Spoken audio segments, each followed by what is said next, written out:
Welcome, luxury enthusiasts, to the Luxury Travelers Podcast, hosted by Rodney George.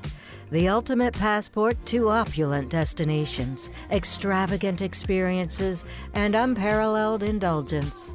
Whether one is a seasoned jet setter or daydreaming of the next lavish getaway, the Luxury Travelers Podcast has it all covered. So buckle up and prepare for a journey into the lap of luxury. Now, your host. Well, good morning or afternoon or evening, whatever time it is when you finally have a chance to watch this podcast. You guys are in for a great surprise today because I have with me a 30-year veteran of the luxury travel sector of the cruise business. I have with me Nikki Upshaw, who is the Senior Vice President of Sales and Marketing at Oceania Cruises. Nikki, welcome to the show. Thank you very much, Rodney. Thank you for having me. It's great to have you. I can't believe you're giving us a part of your very busy day because I know I've watched you run before. I know how you go. We're all busy. Well, the world is open and things are happening, and Oceania is still out there holding their spot, elbowing people out of the way as far as where to go if you want the best cuisine at sea. Let's start with that. Okay. Yes, we have always really focused on our Epicurean and culinary experience. And we say we're a cruise line that was built by foodies, for foodies, and run by foodies. So for us, it's all about the dining. And, what's interesting, Rodney, is, I think many of those listening travel all over the world. And food just has this way of connecting, right? Connecting cultures, connecting people, bonding over traditions. Yes.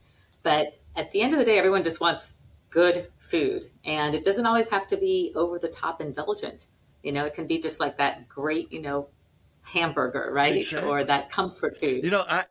Correct me if I'm wrong, but I believe when Frank Del Rio and Bob Bender started Oceania, wasn't there a real famous number one employee? Yes. Well, Jacques Pepin was our executive culinary director, which Jacques has, cooked for many heads of state, French presidents, and then really perfected the technique that so many chefs use today. And he always says, he's such a genuine, giving man. He says it starts with the ingredients.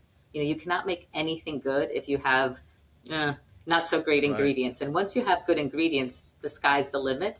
And that's one of the things we've invested in as a cruise line is to say, okay, let's make sure we get the best of whatever it is we're going to serve because it starts there. I brought one of our chefs from here in Naples over, I don't know, it's probably 6 or 7 years ago. And thanks to the guidance of Chef Kelly, he did his entire show live in your culinary center. Oh, wow. Yeah. And then he said, could I see the galley? And they go, you mean the main galley?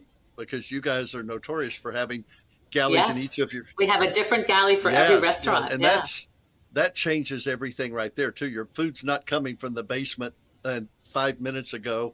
It's coming from the kitchen 30 seconds ago. It's a la minute. And the other reason for the separate galleys is that we really wanted to, and I shouldn't say want, we have achieved that every restaurant has its own ambiance. Because to me, dining is the food, of course, first and foremost. It's the presentation, it's how you feel, but that every restaurant has its own distinct flavor. And so if you have a galley that's all combined, it's difficult to have that differentiation. So you go to Red Ginger, which is our Asian restaurant, which I know you've dined in, and it's very different and unique than the flavors you're going to find in Toscana, which is our, of course, Italian Mediterranean restaurant.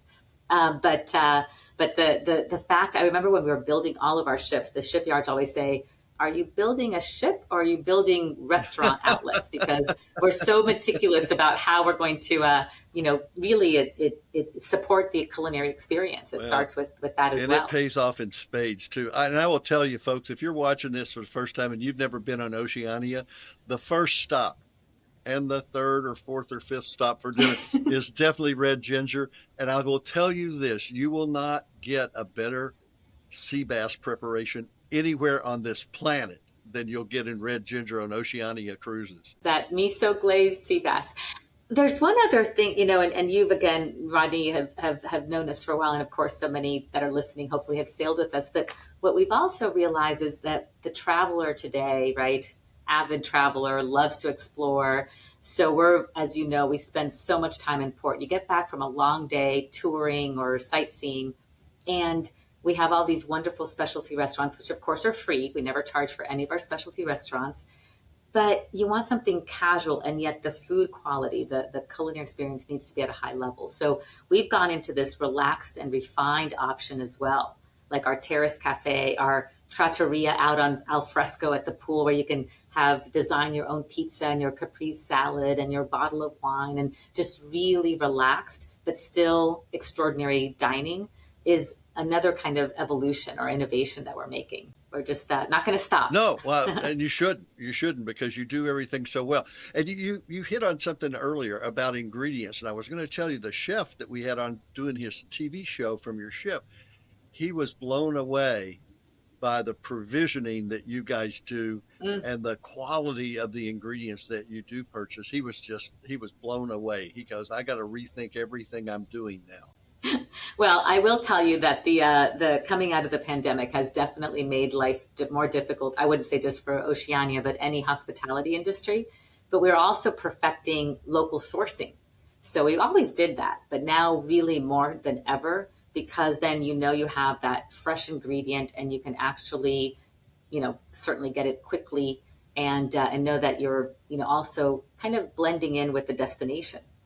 To make sure that that's a good again, a good travel experience is to have the culinary experience, the destination we're going to come alive on board. It truly does, and I think the coming alive also transcends over to your culinary, hands-on culinary center that you have on your newer ships. You want to tell everybody a little bit about that? Yeah, we pioneered a hands-on cooking school. So lots of cruise lines will do demonstrations and they do them beautifully, but we decided why not, learn from some of our top chefs. You mentioned Chef Kelly. Yeah. So Chef Kelly is still with us and a few others.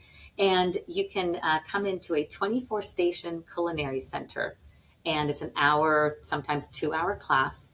There's everything from technique to then dishes of the area. So if you're in Spain, it might be learning how to make the perfect paella.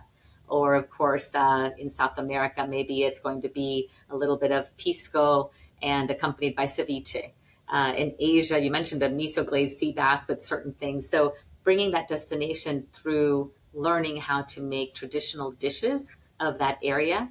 And so that's available on Riviera and Marina. Vista, our new ship, there's a whole new concept where right attached to the culinary center, there's a dining area. So now you can take your creation and take it into the dining area and share that with the rest of the guests that cooked alongside you. So it's kind of more of a social gathering as well. Well, you guys kind of pioneered too, going to market in a port and buying provisions and coming back and using what you bought at the market to prepare something over the top. Exactly. And we also have our chef market dinner. So one opportunity, as you just said, is you bringing it back on and going to the culinary school. The other is Terrace Cafe, which is our beautiful outdoor al fresco casual dining. Now, just about on every cruise, once again, we'll bring the destination into the cruise experience or dining experience with a chef's market that's all about local cuisine. And that's been really well received. So you want to be foodie, and someday amateur chefs out there really should put this on your bucket list.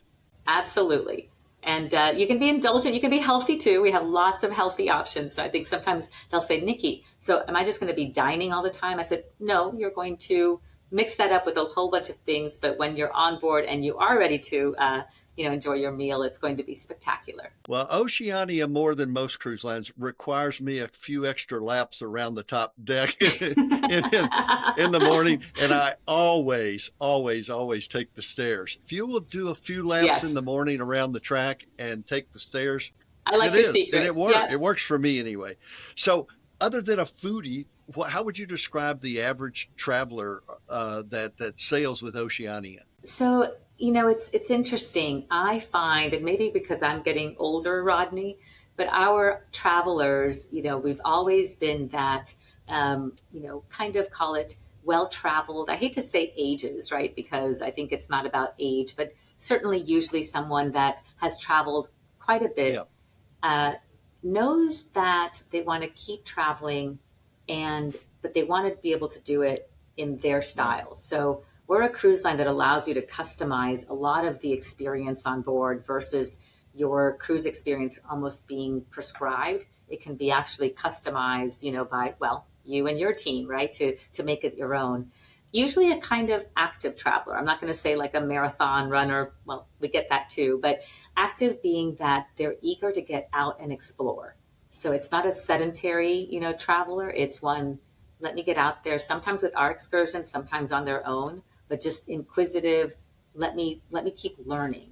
I always say that our travelers are primarily like lifelong learners, whether it's about culinary or cuisine or architecture or culture or politics or, just the area. It's about art, architecture. It's give me more, right? They're Yeah. hungry and curious travelers, which makes it fun on board. Anything with Frank Del Rio's handprint on it is going to be artistic. I mean, it's just Mm. amazing, and the art that you have on these ships. We actually saw some art on the wall on one of your ships one time. We came back and realized the lady she blew glass, and she was from Oh actually right yes, here in Naples, and she's done a ton of stuff yes. for us over the years. Yeah, she's fantastic, and we have a whole wall on Marina as you go to As you go Horizons, up, and yeah, then our new ships. Yes, exactly. She's yeah, great. She's she terrific. is. Yeah, and the artwork. It's you mentioned the traveler. It's also a traveler that does appreciate design, and I say it doesn't have to be over the top. It's just more that well designed. We have a very welcoming residential feel to our ships, including, and I think primarily because you turn every corner and there's customized art and very, again, very personal, kind of furniture and furnishings. So it just feels And I don't know if welcoming. you still do it or not, but in the past, that artwork is for sale, right? Some of it is. Some of it is our, call it, permanent Yeah. collection, but we do have some that are for sale, or the artists are always showcased. So even if that piece isn't for sale, you have a way to track down the artist and see what else they might have Yeah, I've available. actually had a couple of artists that came on board the ship as the resident artist in your what do you call the art thing that's right across? Our artist Yeah, loft, yes. yes. There's just so much to There talk about, is, Rodney, there but yes. is. So you mentioned, if you're a foodie, come to Oceania. I say that if you're an immersive traveler, because we design our itineraries, our voyages to stay in port longer, overnight longer. We have smaller ships that take you to some pretty cool little spots. But it's also if you are inclined to the arts, because we do have an artist loft on 4 of our ships. And so we always have an in residence artist, whether it's photography or painting or sculpture. And if anyone's listening is an artist and wants to come and join in, that's a really great way to explore as well. Yeah, it is. And the artists that I've had the pleasure of introducing to you guys have just come back with like, oh, that was one of the most fun 10 days I ever had in my whole life being on there and showing how we do our stuff. Oh, good. So, what really differentiates Oceania, the port experience that a client can expect from you guys versus some of your competitors? You mentioned I've been doing this for 30 years. Sometimes I think, wow, that's a long time, but it's flown Started in by. kindergarten, right? Oh, maybe. But we do have a beautiful industry with so many different cruise options or other travel options that really do hospitality well. And when I think about Oceania, and of course, having been here now 13 years, and what makes it so unique, and it sounds a little cliche, but it's really the blend of things, not just one thing, because you can't be all things to all people, but we do focus on a few, and I believe for the most part do those few very well. And one is that I mentioned how our ships themselves, from a design, are welcoming.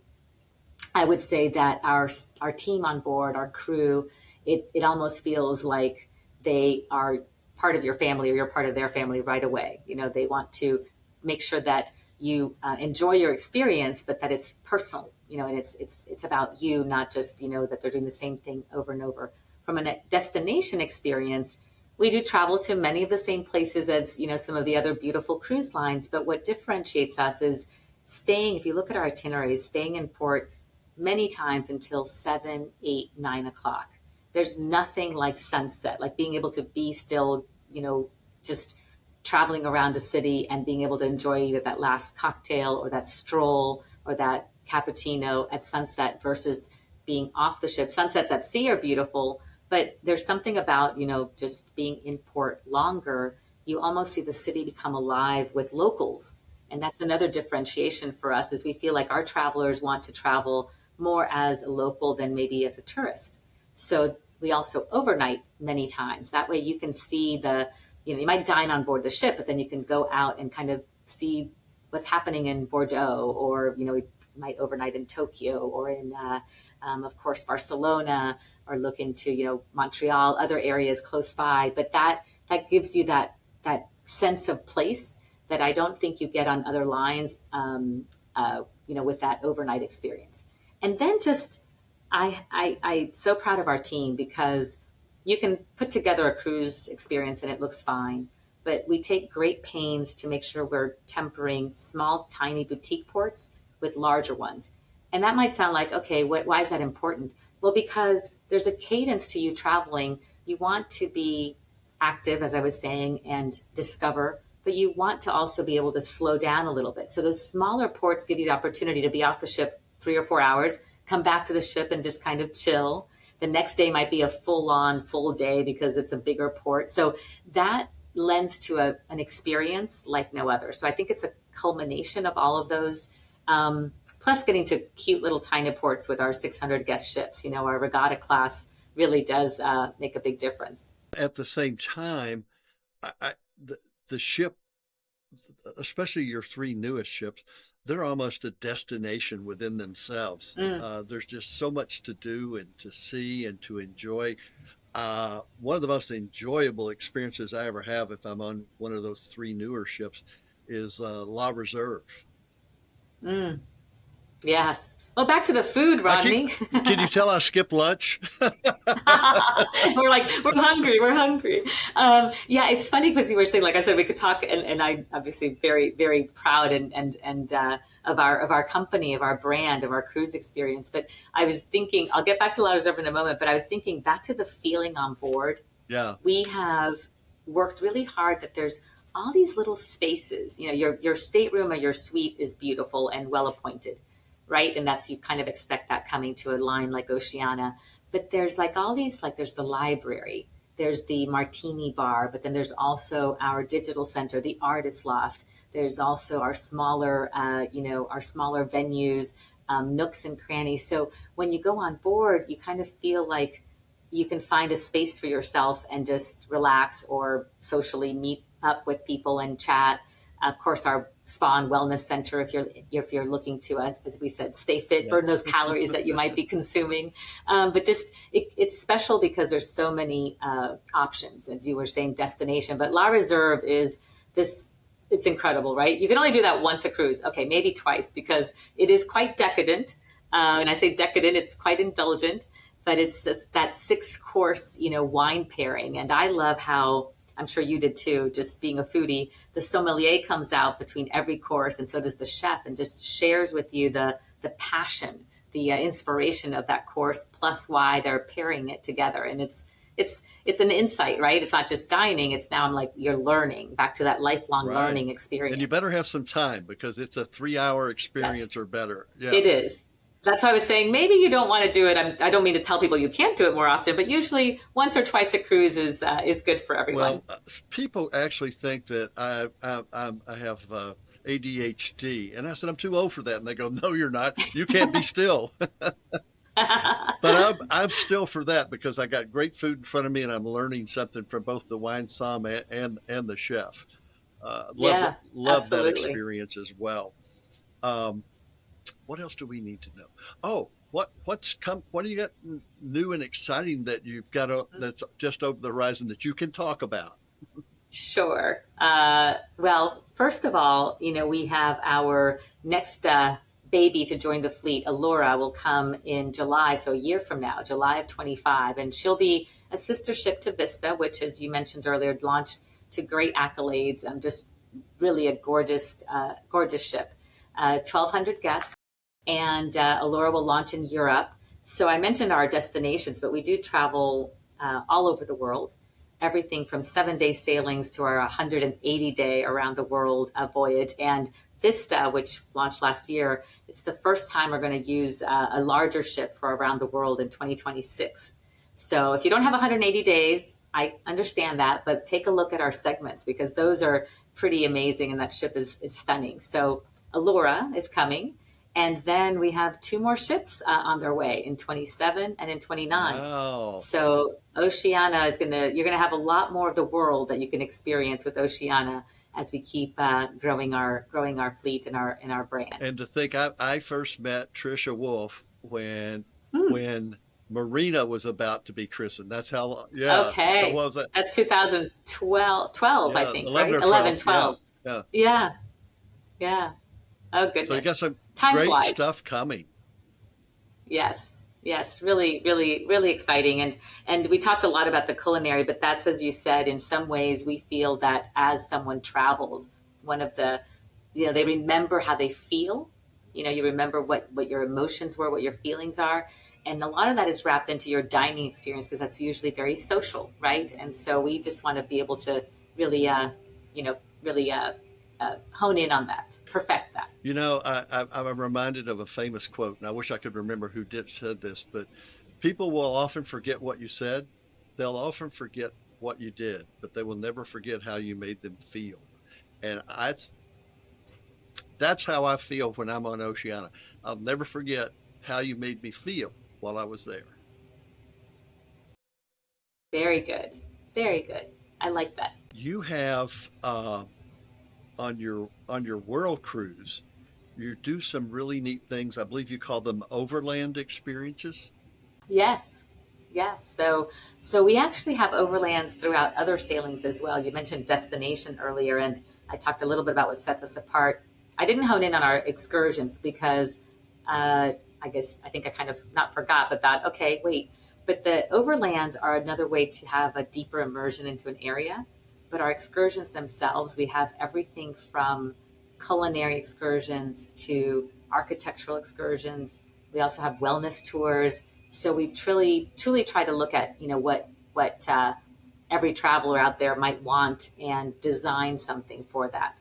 The overlands are very cool. If you're on for 6 months, right now, you want to see the rest of the world. Right. So go off the ship for 4 or 5 days and really immerse yourself in a destination, like, for example, Southeast Asia into Cambodia, or if we're going through maybe Dubai, Abu Dhabi, or perhaps right in South America, a little bit of Patagonia. So break off for 4 or 5 days and then come back and rejoin the around the world. So those are sprinkled throughout your I itinerary. have some clients that have done your around the world cruise a number of times, and he says, I swear that was the best thing they ever did for us because it gave my wife a chance to go and get away from me for a few days. Well, that's important too, I suppose. He said it was very healthy for our marriage. A Yeah, a little distance is good. exactly. Well, Nikki, you guys have long been one of our favorites. As a matter of fact, I think last year at our convention, our myself and our team in our office received an award from Cruise Planners. We're the #2 agency in the country for Oceania and your sister company region. And when I accepted the award, I said the only reason that we're #2 and not #1 is that for some strange reason, Cruise Planners thinks this other company that my friend Michael Consoli does a ton of business with is luxury. And I've always made the argument that they're not, but I always lose that argument. So Michael beats me every year. So we have to change the categories because I'm with you. I don't think so either. No, thank you. You and your team. You are phenomenal, and we not only appreciate the support, but to me, support comes from just believing in what we're doing and also giving us ideas. And well, frankly, I think sometimes giving us some feedback. We're, I would say me personally, but our company, we always want to do better. And the only way you really improve is by really having great, travel partners like you to guide us and then support us. And then obviously we want to do everything we can to just grow our little cruise family together. Yeah, one of the most exciting things I ever did on Oceania was I was invited for the christening of Riviera in Barcelona. And after it was over, Frank Del Rio grabbed me, and Frank is the former CEO of Oceania, the founder, I guess, too, right? Yes. And he said, "Let's go get an ice cream." And I said, "All right." So we go get an ice cream. He goes, "Go ahead." And I said, "No, I'm going to see what you're having." And I don't know if you know this or not, but Frank always gets the big parfait glass with chocolate syrup swirled inside the cup and full of nothing but chocolate ice cream that's been whipped at a really high speed. And I said, Wow, I did not know I'm going to that. name this the Frank Del Rio special. And he goes, "I like that." And so if you're on an Oceania ship and the people have been there for more than a few weeks, they know what the Frank Del Rio special is.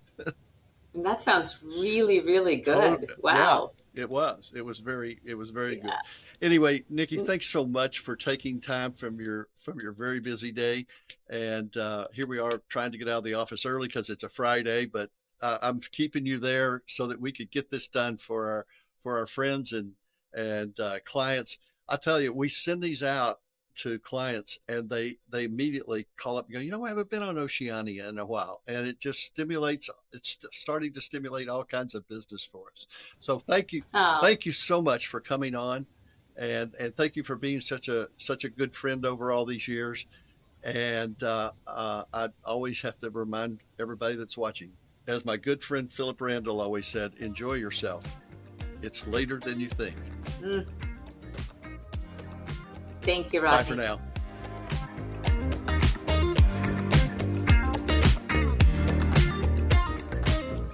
Thanks for joining us on the Luxury Travelers Podcast. For more information, head on over to luxurytravelerspodcast.com to connect with our team or leave us a message. Until next time, safe travels and savor the extraordinary.